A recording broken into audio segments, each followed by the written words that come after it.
Hello everyone. Hi. So today we're going to do something a little bit different.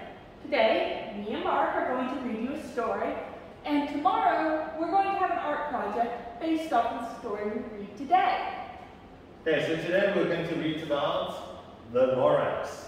Okay, the Lorax, there is he. Okay, so let's start. At the far end of town, where the grickle grass grows, and no birds ever sing, excepting old crows, is the street of the lifted Lorax. The street. What was the Lorax? And why was he there? And why was it lifted and taken somewhere? The old one slur still lives here. Ask him, he knows. So one slur. So there are many words in this story that I think doesn't exist, but they made it up.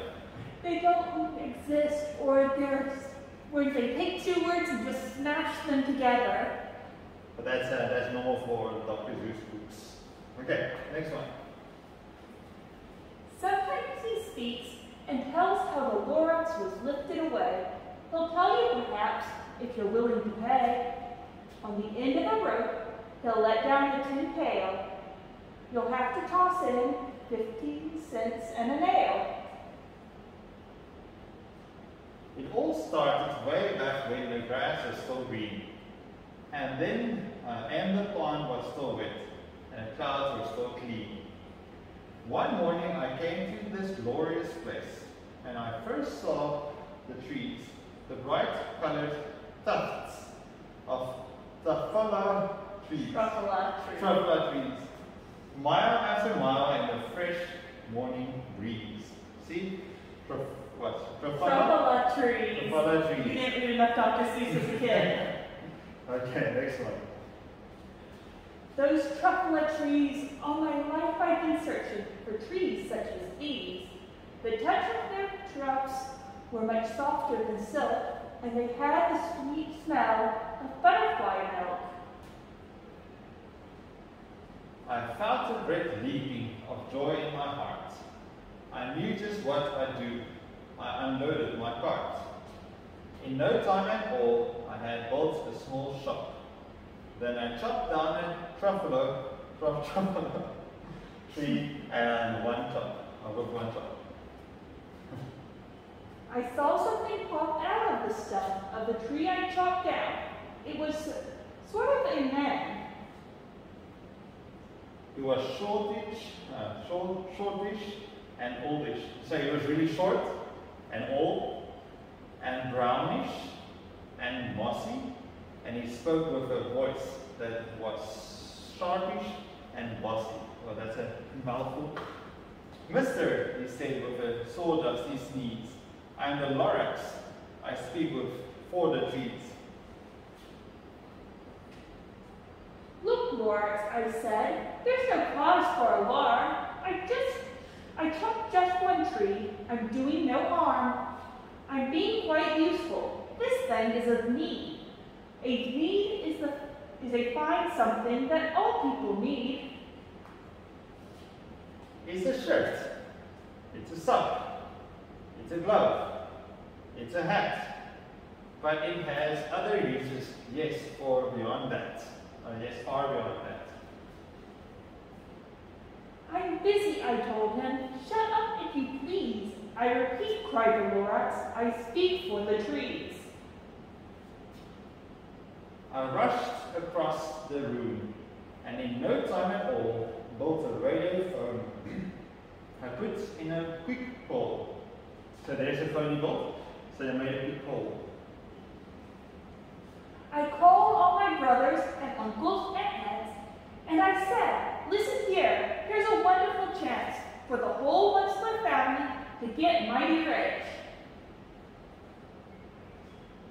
And in no time at all, in the factory I built, we were all knitting meat, just as busy as bees, to the sound of the chopping of the truffula trees. So they built a factory to make all of these things inside the factory. We're making meat 4 times faster than before, and the Lorax didn't show up anymore. Oh, I don't like where this is going. But the next week he knocked on my new office door. He snapped, "I am the Lorax who speaks for the trees, which you seem to be chopping as fast as you please."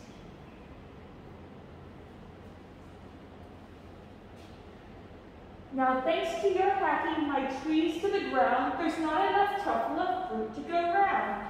They'll have to find food, and I hope that they may. Good luck, he cried, and he sent them away.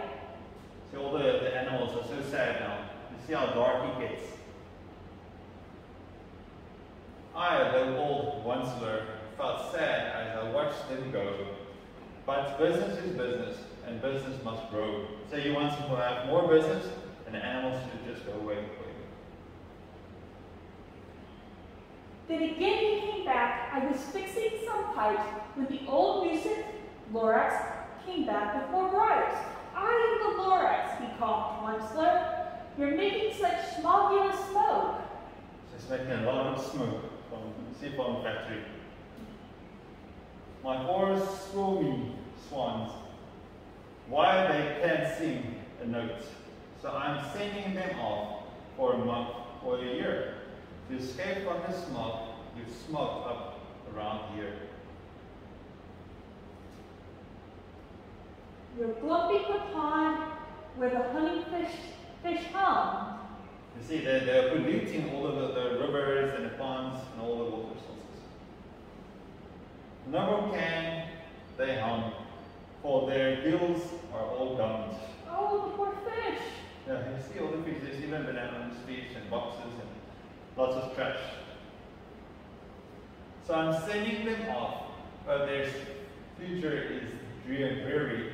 They walk on their fins and get woefully weary." You see, they're even leaving the river and the ponds. They're walking out. Outside we heard a sickening sound of an axe on a tree, and they fall to the ground, the very last truffle of tree. So this is the last tree that was there in this whole area, the last one. No more trees, no more needs, no more work to be done. So goodbye, said my uncles and aunts, everyone. Now all that was left under the bad-smelling sky was my big, empty factory, the Lorax, and I. So you see the factory is empty now because there's no more trees to use and then no more workers. So just an empty factory, the Lorax, and one there on top of the Onceler. The Lorax said nothing, just gave me a glance, and he lifted himself by the seat of his pants. So he lifted himself by himself, by the seat of his pants. So strange. And all that the Lorax left here in this nest was a small pile of rocks with one word, unless. So the Lorax left was not there anymore. No trees to speak for. So catch, calls the Onceler. He lets something fall. It's a truffle tree seed. So you see there's a seed of the tree. So only one seed. Plant a new truffle, treat it with care, give it clean water, and feed it fresh air. So now you start planting one tree and then the next, and so on. Grow a forest, protected with axes that hack. Protected from axes that hack. Then the Lorax and all of his friends may come back. See so many trees now. The end. So I am the Lorax, I speak for the trees. So that's the Lorax. Okay, so now we have some questions for you. We'll see if you can answer it. The first one. Okay, who does the Lorax speak for? We just saw it. Okay, give you some time to answer. So it's the clouds, the trees, 4, the oceans, the people. 2, 1. Let's see the answer. The trees here. There's one tree. The next one. Question 2. Who cut down the trees? Was it Lorax, the Grinch, the one slur of Dr. Seuss? Alright. 5, 4, 3, 2, 1. The one slur. Okay, there's a picture of it. What were the trees called? Babalu trees, truffula trees, Tootsie Roll trees, Swami Swan trees. So which one was it? 5, 4, 3, 2, 1. Truffula trees. Right? Yep. Okay, question 4. What were the trees used for? What were they used for? For things, the roots, the nuts, the nuts. I think I'm saying that right. I mean, they're made up words, so. So it's okay. So what were they made used for? 5, 4, 3, 2, 1. Yes, this one, the weeds. Okay? Next one. What did the Onceler build? A park, a factory, a grocery store, a school. What did he build? 5, 4, 3, 2, 1. A factory. What happened to Swami Swans? They couldn't dance anymore, they couldn't talk anymore, they couldn't play anymore, they couldn't sing anymore. So which one is it? 5, 4, 3, 2, 1. No. They couldn't play anymore? I guess they were playing, they were not dancing. No, that was supposed to be singing. They couldn't sing anymore. So you'll just change this one to this one here. Right, that's on us. That's okay. Okay, next one, question 7. What happened to all the creatures because of the factory? They stayed, they left. 5, 4, 3, 2, 1. They left. There were no more trees, so they couldn't stay, so they left. So what happened to the pictures in the book after the Onceler took over? So it starts, the picture looked one way, and then after the Onceler and the factory came, they get brighter, meaning more colorful and more light, okay?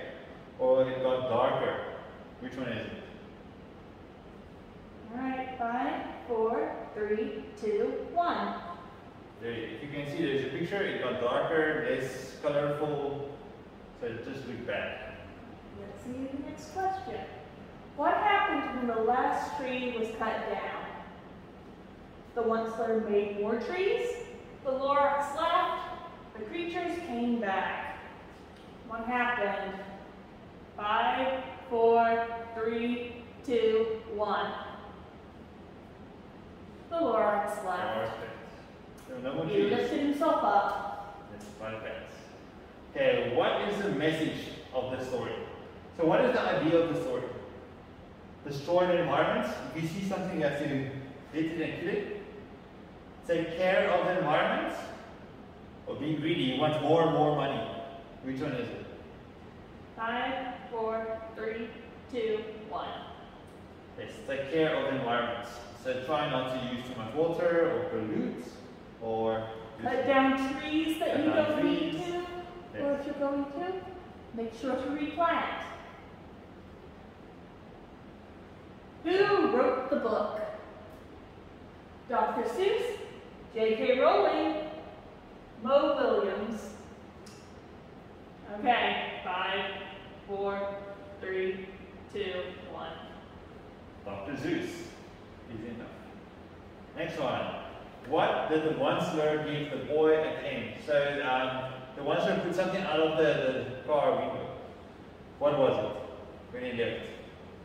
Was it the Lorax? He put the Lorax outside? Was it the last truffula seed? The last seed? Was it indeed something they made? Or some money, a penny outside? What was it? 5, 4, 3, 2, 1.